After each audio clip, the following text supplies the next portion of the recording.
Hello friends, कैसे चल रही है आपकी स्टडी? आई थिंक अच्छी ही चल रही होगी, क्योंकि आपके पास टाइम काफ़ी थोड़ा है। ओनली रहते हैं 35 to 40 डेज रहते हैं आपके स्टेट के लिए। तो उसी के प्रिफेस में मैंने एक क्लास बनाई है गाइज। आपका जो कॉमन पेपर है उसमें जो कंटेंट आएगा उसका, और जो हमारी स्ट्रेटजी, क्या स्ट्रेटजी हम फॉलो करें कि 40 डेज में हमारा स्टेट है वो निकल जाए। तो इसके लिए गाइज हम डिस्कस करेंगे। इससे पहले वाली जो क्लासेस थी गाइज, वहाँ मैंने पीआरटी, पीजीटी और टीजीटी का सिलेबस भी जो इंग्लिश स्टेट है उसका बना रखा है। तो यहाँ हम कॉमन पेपर की डिस्कस करेंगे जो हमारा 90 मार्क्स का है, जिसमें आपको नियर अबाउट 60 to 65 मार्क्स आ सकें। तो इसके लिए क्या स्ट्रेटजी हम फॉलो करें ये भी हम यहाँ डिस्कस करेंगे। स्ट्रेटजी एंड कॉमन पेपर दोनों को हम डिस्कस करेंगे यहाँ पे, तो मेरे साथ बने रहिए कंटिन्यू। तो सबसे पहले हम बात करते हैं कि कॉमन पेपर है वो कितने मार्क्स का आता है। तो कॉमन पेपर हमारा आता है 90 मार्क्स का आता है गाइज, जिसमें जो पहले जो हमारा पैटर्न था 17 से पहले 2017 से, तो वहाँ हमारा जो जीएस का पोर्शन जिसे हम कहते हैं हरियाणा जी के रीजनिंग और मैथ्स नहीं आते थे। लेकिन आज का जो हमारा न्यू पैटर्न है वहाँ पे इनको ऐड किया गया है। इनके जो मार्क्स थे गाइज वो कहाँ से निकाले गए हैं? हिंदी और इंग्लिश थी हमारी जो कॉमन आती थी उनमें से कम करके 30 मार्क्स का जीएस का ऐड किया गया है। तो सबसे पहले हम बात करते हैं साइकोलॉजी की। साइकोलॉजी होती है हमारी 30 मार्क्स की गाइज। साइकोलॉजी में हम क्या देखते हैं कि जैसा कि लेवल है पीआरटी का लेवल, पीजीटी का या टीजीटी का लेवल, तो उसी के अकॉर्डिंग हमारी साइकोलॉजी आती है। पीआरटी का लेवल होता है वो काफ़ी इजी होता है, उसके कंपैरिजन में जो पीजीटी का होता है वहाँ से घुमा फिरा के क्वेश्चन पूछ लिए जाते हैं, और वो क्वेश्चन पुट किए जाते हैं जो हम ये नज़रअंदाज कर देते हैं। तो हमारा लेवल चेक करने के लिए जो एग्जामिनर है पीजीटी में वो अलग अलग टाइप से क्वेश्चन डालता है। तो 30 मार्क्स में हम क्या देखते हैं, जो थ्योरी है ना, इसकी जो थ्योरी है वो आती है। पेडागोगी बिल्कुल नहीं आती, जो पेडागोजी है हमारी वो बिल्कुल नहीं आती। जैसा कि हम देखते हैं कि जिस सी टेट में हमारी पेडागोजी 15 मार्क्स की आती है, लेकिन यहाँ पे 30 मार्क्स की क्या आएगी? थ्योरिकल ही आएगी। मैंने जो क्लासेस करवा रखी हैं वो भी एच टेट के लिए ही करवा रखी हैं। अगर वो ये बात बिल्कुल मायने नहीं रखती कि आप मेरे देख के करो या किसी और की, जहाँ से भी आपको मटेरियल मिलता है जिसका आपको अच्छा लगता है उसी को आप ऐड करो। अब हम बात करें कि इसमें जो मेन डोमिनेटेड जो टॉपिक रहते हैं वो कौन कौन से हैं। तो गाइड सबसे पहला जो इंट्रोडक्शन है वहीं से क्वेश्चन पुट कर दिया जाता है कि साइकोलॉजी का इंट्रोडक्शन, साइकोलॉजी को क्या बोला जाता है? व्यवहार का, आत्मा का और मन का विज्ञान बोला जाता है। किसने कहा? किस किस संप्रदाय ने कौन कौन से कंसेप्ट क्लियर करवाए हैं? तो वहाँ से क्वेश्चन 100% पूछे जाते हैं। फिर हम बात करें हमारे एच टेट की, तो री इन्फोर्समेंट सबसे फेवरेट टॉपिक रहता है हमारे एच टेट का। उसके साथ साथ हम बात करें तो 2-4 कोटेशंस भी आ जाती हैं, वुडवर्थ की, क्रो एंड क्रो की, स्किनर की, तो आप उनको भी लेके चलो। बुद्धि का इंपॉर्टेंट टॉपिक रहता है। तो यहाँ हम देखते हैं कि साइकोलॉजी की थियरी करनी है आपको, न कि पेडागोगी, बिल्कुल नहीं करनी है। अब दूसरे नंबर पे जब हम आते हैं तो हमारा जो सब्जेक्ट है वो क्या है? इंग्लिश सब्जेक्ट है गाइज। तो इंग्लिश सब्जेक्ट पहले 30 मार्क्स का आता था, लेकिन अब 15 मार्क्स का आने लगा। कितने मार्क्स का? 15 मार्क्स का आने लगा। जो हमारी इंग्लिश रहती है उसका जो डोमिनेटेड पार्ट रहता है वो है हमारा पार्ट्स ऑफ स्पीच, जो किसी भी जनरल इंग्लिश में काफ़ी डोमिनेटेड पार्ट रहता है कॉमन इंग्लिश में। तो उसको हम कैसे करेंगे? जैसे एग्जाम में आपने देखा भी होगा कि he is very nice man. तो यहाँ गाइज देखो, फॉर एग्जाम्पल देखो, इसने अंडरलाइन कर दिया नाइस को और पूछा ये क्या है, और ऑप्शन में दे दिया एडवर्ब, एडजेक्टिव, नाउन और नोवन। ठीक है गाइज, ऐसे दे दिया। तो आपको पता होना चाहिए जो नाइस है वो क्या है। तो इसी तरह से जो पार्ट्स ऑफ स्पीच है वहाँ से क्वेश्चन पुट किए जाते हैं। तो सबसे डोमिनेटेड पार्ट क्या रहता है? Parts of speech. H TET का फेवरेट टॉपिक है। एच टेट नहीं मैं कहूँगी तो सभी का, जहाँ भी हमारी कॉमन इंग्लिश आती है। फिर हम दूसरा टॉपिक इसमें लें तो वोकैब का रहता है। वोकैब का भी काफ़ी इंपॉर्टेंट रहता है। वोकैब में हम सिनोनिम, एंटोनिम और वन वर्ड सब्स्टिट्यूशन काफ़ी इंपॉर्टेंट रहता है। फिर हम स्पेलिंग मिस्टेक हैं वहाँ से भी क्वेश्चन पुट कर दिया जाता है। एक और इसका टॉपिक है हमारी इंग्लिश का, वो है वर्ब फ्रेज। वर्ब फ्रेज है वो भी काफ़ी इंपॉर्टेंट टॉपिक रहता है जनरल इंग्लिश में। तो गाइज यहाँ हमने देखा वर्ब का, verb, noun, pronoun, adjective, preposition और कंजक्शन, ये तो हमारे पार्ट्स ऑफ स्पीच में ही आ जाएंगे। फिर दूसरा जो टॉपिक रहता है वो वोकैब का रहता है। फिर उसके बाद वर्ब फ्रेज से क्वेश्चन पूछ लिया जाता है। तो स्टेट की जो हमारी इंग्लिश है उसमें इतना ज़्यादा डीप नहीं पूछा जाता। बाय द वे क्वेश्चन पूछ लिया जाता है तो प्रीफिक्स और स्पीक्स में भी पूछ लिया जाता है। प्रीफिक्स और स्पीक्स में से भी क्वेश्चन पूछ लिया जाता है। तो ये इंपॉर्टेंट टॉपिक है। ओनली 5-10 टॉपिक रहते हैं जो आपको 10 मार्क्स देके जाएंगे। हमें जो हमारा टारगेट है वो 8 या 6 नंबर का नहीं रखना है। हम टारगेट रखेंगे 10 में से 10 बाई 10 का ही हम टारगेट लेके चलेंगे, उसी से हमारा स्टेट क्लियर होगा गाइज। अब हम बात करें थर्ड जो हमारा कंटेंट रहता है जो कॉमन पेपर का, वो है हिंदी। हिंदी हमारी बिल्कुल इंग्लिश जैसी ही आती है। जैसे इंग्लिश में जितने कंटेंट हैं उतने ही हिंदी में कंटेंट हैं। जो हमारे पार्ट्स ऑफ स्पीच इंग्लिश में है वही हिंदी में है। उनको जैसे संज्ञा, सर्वनाम, विशेषण, क्रिया विशेषण, ठीक है गाइज। तो वहाँ से क्वेश्चन पुट कर दिया जाता है। एक और हिंदी में जो हम देखते हैं तो जो हमारी बेसिक ग्रामर है ना, बेसिक ग्रामर, वहाँ से काफ़ी क्वेश्चन पूछे जाते हैं व्याकरण से। जो व्याकरण में हम टॉपिक देखें तो इसमें है वर्ण, काफ़ी इम्पोर्टेंट है कि वर्ण है, अंतस्थ व्यंजन कौन से होते हैं, उसम कौन से होते हैं, या फिर लुंठित व्यंजन कौन सा है, ठीक है गाइज। इस तरह के क्वेश्चन पूछे जाते हैं। फिर हम बात करें शब्द की कि शब्द में हमारे कौन कौन से आते हैं, तत्सम, तद्भव पूछ लिया, देशज, विदेशी पूछ लिया। या फिर हम बात करें योगी, यौगिक, योग रूढ़, तो यहाँ से पूछ लिया। फिर हम बात करें शब्द के बाद अगर हम बात करें तो वाक्य कि ये किस प्रकार का वाक्य है, कि ये किस प्रकार का वाक्य है, सिंपल सेंटेंस है, कंपाउंड है, या इसमें जो क्रिया है, क्रिया का कई बार क्वेश्चन पूछा जाता है हमारे स्टेट में, सकर्मक क्रिया, कर्मक क्रिया। तो गाइस जो हमारा फिगर ऑफ स्पीच का पार्ट ऑफ स्पीच का टॉपिक रहता है वही इसमें टॉपिक रहता है हमारी हिंदी में। तो ये टॉपिक रहते हैं, वर्ण का हम करेंगे डीपली, शब्द का करेंगे, वाक्य का करेंगे, मोस्ट इंपॉर्टेंट टॉपिक हैं। फिर उसके बाद अगर हम बात करें तो संधि, समास और कारक। कारक काफ़ी इंपॉर्टेंट है। कारक की पूछ लिया जाता है, करण कारक, अधिकरण कारक का यूज कैसे हुआ है, डेफिनेशंस भी पूछ ली जाती हैं। फिर एक और टॉपिक रहता है इसमें काल का, पिछली बार आया था काल से क्वेश्चन कि ये किस काल में हुई है, ये क्रिया किस काल में हुई है, तो वो क्वेश्चन पूछ लिया जाता है।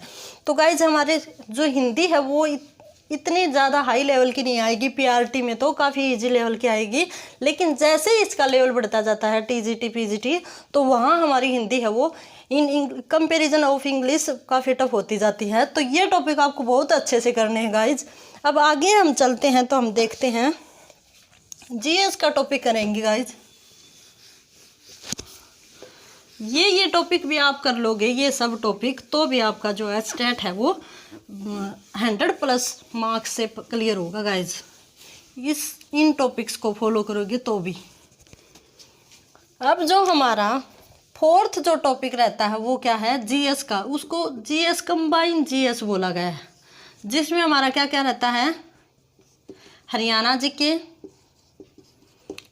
जीके में हम देखते हैं कि जो मेन टॉपिक क्या रहते हैं गाइज। इसकी अगर हम बात करें तो हिस्ट्री से क्वेश्चन पूछ लिए जाते हैं। हरियाणा की जो हिस्ट्री है कि जिसमें हम देखते हैं कि हरियाणा का नाम कैसे पड़ा, और हर्षवर्धन से क्वेश्चन पूछ लिए जाते हैं। फिर उसके बाद हम आते हैं तो हड़प्पा संस्कृति से भी क्वेश्चन पूछ लिए जाते हैं गाइज। फिर एक और क्वेश्चन आते हैं कि हरियाणा का नेपोलियन कौन है, हरियाणा का सूरदास कौन है, तो यहाँ से भी क्वेश्चन पूछ लिए जाते हैं। तो ये काफ़ी इंपॉर्टेंट रहता है। फिर उसके आगे हम बात करें तो जो हमारी स्थापत्य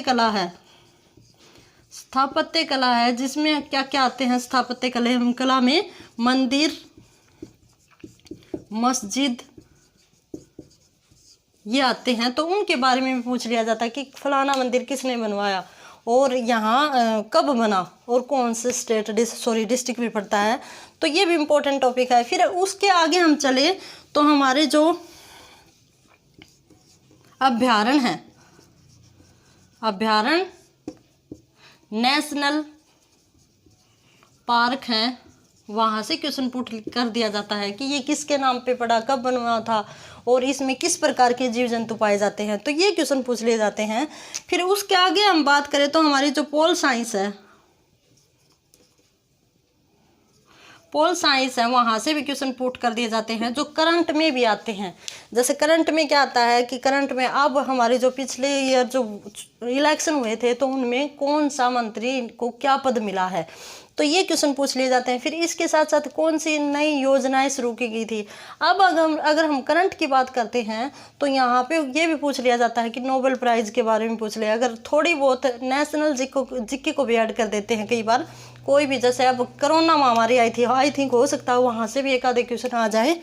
तो पॉलिटिकल साइंस का मतलब ये है कि हमारे जो मंत्रिमंडल परिषद है वहाँ से क्वेश्चन पूछ लिया जाता है। विधानसभा लोकसभा की सीटों के बारे में पूछ लिया जाता है, या फिर किस मंत्री को कौन सा पद दिया गया है, ये क्वेश्चन पूछ लिया जाता है।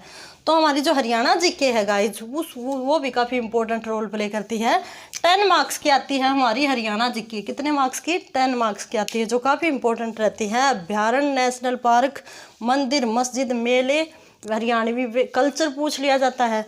कल्चर से रिलेटेड हम बात करें, कल्चर का मतलब जो हमारी संस्कृति है वहाँ से। फिर जो महान लोग रहे हैं उनके बारे में पूछ लिया जाता है कि पंडित नेकीराम है वो कहाँ से बिलोंग करते हैं, श्री राम है वो कहाँ से बिलोंग करते हैं। और साहित्य की बात करें तो पहला उपन्यास किसने लिखा, पहला उपन्यास था वो किसने लिखा, और हरियाणवी भाषा में, ऐसे पूछ लिया जाता है।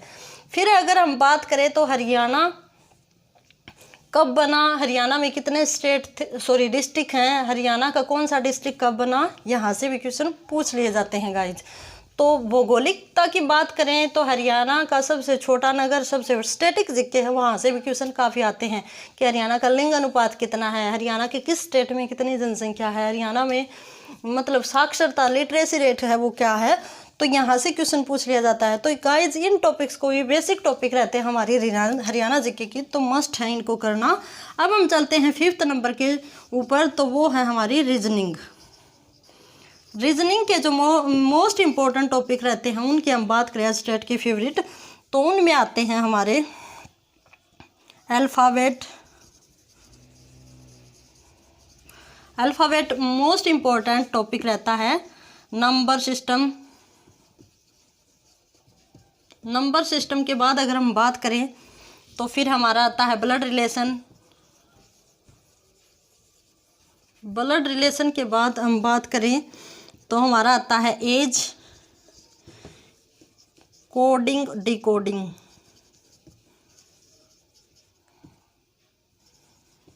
काफ़ी इंपॉर्टेंट टॉपिक है। कैलेंडर, यहाँ से क्वेश्चन पूछ लिया जाता है। डायरेक्शन क्वेश्चन पूछ लिया जाता है। तो गाइज यही 5-10 टॉपिक ऐसे रहते हैं जहाँ से क्वेश्चन पूछ लिया जाता है। जो हमारे मिक्सचर हैं वहाँ से भी पूछ लिया जाता है। तो नंबर सिस्टम के काफ़ी टॉपिक रहते हैं। जो हमारे अल्फ़ाबेट है वहाँ से भी जो काफ़ी टॉपिक रहते हैं। कोडिंग, डिकोडिंग भी काफ़ी बार क्वेश्चन पुट किया जाता है। तो यही इंपॉर्टेंट टॉपिक रहते हैं हमारे। डाइस का एक आध बार क्वेश्चन है वो डाइस का भी आया था गाइज। तो यहाँ से इतने ही टॉपिक मोस्ट इम्पोर्टेंट है। अगर आप इनको भी कर लोगे तो 100% आपका जो टेट है वो निकल जाएगा। अब हम बात करते हैं 6th नंबर की, जो है हमारा मैथ की। मैं अगर आपको सच बात बताऊं तो मैथ मेरा काफ़ी वीक रहा गाइज। मेरा जो मैथ था वो 10th के बाद तो मैंने छोड़ ही दिया था, क्योंकि उस टाइम पे जो हमारा गाँव था उसमें गाइज स्कूल में मैथ नहीं था +1 2 की जो स्ट्रीम में। तो मैंने मैथ तो किया ही नहीं। अब भी मैं नहीं करती मैथ की। जो मेरी थिंकिंग ये रहती है, अगर मेरी बात आप समझोगे तो, कि मैथ में हमारे मान लो 10 मार्क्स का मैथ है हमारा, 10 में से नेगेटिव मार्किंग नहीं है, नेगेटिव मार्किंग है वो नहीं है। तो इसका मतलब अगर मैं तुक्के भी लगाऊंगी तो 3 से 4 क्वेश्चन मेरे आ जाएंगे। और अगर अब मैं मैथ स्टार्ट करूँ मान लो करने के लिए, तो लगभग नियर अबाउट पर डे मेरे को 2 से 3 घंटे तो देने पड़ेंगे मैथ को। अगर वही टाइम मैं मेरे खुद के सिलेबस मीन्स खुद का जो सब्जेक्ट है, या फिर मैं जीके और रीजनिंग वगैरह में लगा दूं, या फिर मैं साइकोलॉजी में लगा लूं, तो 3-4 नंबर तो मैंने यहाँ मिल गए और 3-4 इसमें मिल गए, तो 7 से 8 क्वेश्चन तो मेरे वैसे ही बढ़ जाएंगे जो टाइम मैं मैथ के ऊपर लगाऊंगी। ठीक है गाइज। तो मैथ की फिर भी हम बात करें तो मैथ में जो टॉपिक रहते हैं प्रतिशत के, मिक्सचर वाले, फिर उसके बाद हम अर्थमेटिक जो हमारा मैथ आता है। तो गाइज जो हमारा अर्थमेटिक मैथ आता है जिसके 4-5 ही टॉपिक रहते हैं, तो अगर आप उनको भी कर लोगे, मान लो इम्पोर्टेंट जो टॉपिक रहते हैं वो आपकी मर्जी है, आप अगर आपका मैथ अच्छा है तो आप ऑलरेडी कर ही सकते हो। तो गाइज ये हमारा था कॉमन पेपर जिसको हमने इजीली काफ़ी अच्छे से ढंग से डिस्कस किया। अब हम बात करेंगे कि क्या स्ट्रेटजी हम अपनाएं जिससे कि हमारा जो स्टेट है वो निकल जाए। तो उसके लिए गाइज स्ट्रेटजी देखना एक बार। मैं आप सबको एक बात बोलना चाहती हूँ, कितने घंटे स्टडी करते हो आप? 5 से 6, 8, 10, 11, तो जितने घंटे आप स्टडी करते हो गाइज, मान लो आप 8 से 10 घंटा स्टडी करते हो दिन में, 8 से 10 घंटा, और अच्छी बात है अगर आप कर रहे हो तो बहुत अच्छी बात है। लेकिन इसके साथ साथ में अगर आप मान लो पेपर अटेम्प्टिंग अच्छे से नहीं करते हो, या फिर आपका पढ़ने का जो वे है वो अच्छा नहीं है, कि कितनी टाइम में आप कितनी क्वांटिटी रखते हो पढ़ने की, स्टडी कितना गेन कर रहे हो, तो वो बात काफ़ी ज़्यादा इम्पोर्टेंट रखती है आपके क्रैक करवाने में एग्ज़ाम में। तो हम बात कर रहे हैं जैसे आप 10 घंटे पढ़ते हो एक दिन में, और आप पढ़ते रहो अपनी सेहत के बारे में ना देखोगे। अगर आप वीक हो रहे हो और मान लो भगवान ना करे कि एग्ज़ाम वाले दिन आपकी जो सेहत है वो बिगड़ जाए, तो इसका कोई फ़ायदा नहीं हुआ आपने 10-15 घंटे जो स्टडी की है। तो ये मेरे कहने का मतलब क्या है, जो पढ़ाई है उसके साथ साथ हेल्थ है वो भी काफ़ी ज़्यादा इम्पोर्टेंट है। हेल्दी रहोगे तभी तो आप पेपर दे पाओगे, और हेल्दी कैसे? फिजिकली भी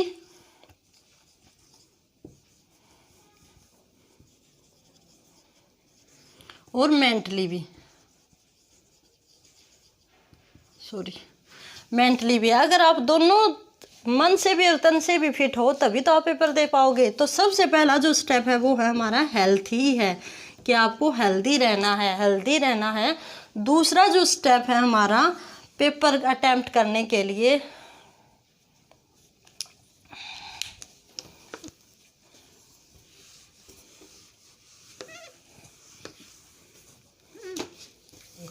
दूसरी जो बात है हमारी, जैसे हमने थ्योरी पढ़ ली, चलो किसी भी टॉपिक की थ्योरी पढ़ ली, फिर उसके बाद हम क्या करेंगे, जो उसके प्रैक्टिस सेट है उनको डिस्कस करेंगे। ठीक है गाइज, जो प्रैक्टिस सेट है उसको डिस्कस करेंगे, और प्रैक्टिस सेट करने के बाद हम जब प्रीवियस ईयर के जो पेपर रहते हैं उनको डिस्कस करेंगे। और फिर हम क्या करेंगे, हम खुद उन एग्जाम्स जो प्रीवियस ईयर के पेपर सेट हैं या फिर कोई प्रैक्टिस सेट हैं उनको हम डिस्कस करेंगे, उनको हम करेंगे टाइम में। जैसे 1 मिनट में 1 क्वेश्चन करना है, 1 मिनट में कितने क्वेश्चन करना है? 1 क्वेश्चन करना है। तो हमें ये देखना है कि हम कर पा रहे हैं या नहीं। जो हमारी साइकोलॉजी है उसमें 30 क्वेश्चन हैं, तो वो आपको 30 मिनट में ही कवर करने हैं। बहुत सारे बच्चे ऐसे रहते हैं जिनका एग्ज़ाम ही कंप्लीट नहीं हो पाता, जो पेपर है वो कंप्लीट नहीं हो पाता, इसकी वजह से वे 2-4 नंबर से रह जाते हैं, या फिर वे जल्दी में बिना देखे ही वो पेपर है उसको अटेम्प्ट कर देते हैं।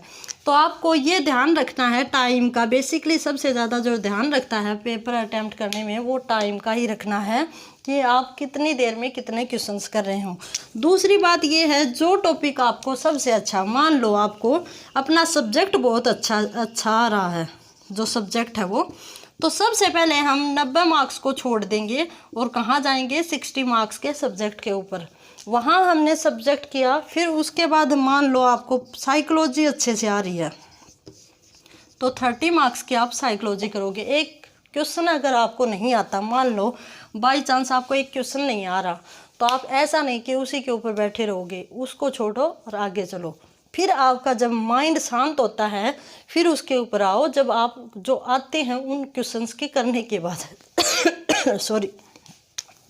फिर आपने ये किया, फिर मान लो हरियाणा जीके, जो हरियाणा जीके है वो आपको बहुत अच्छे से आती है, तो आप हरियाणा जीके को करो।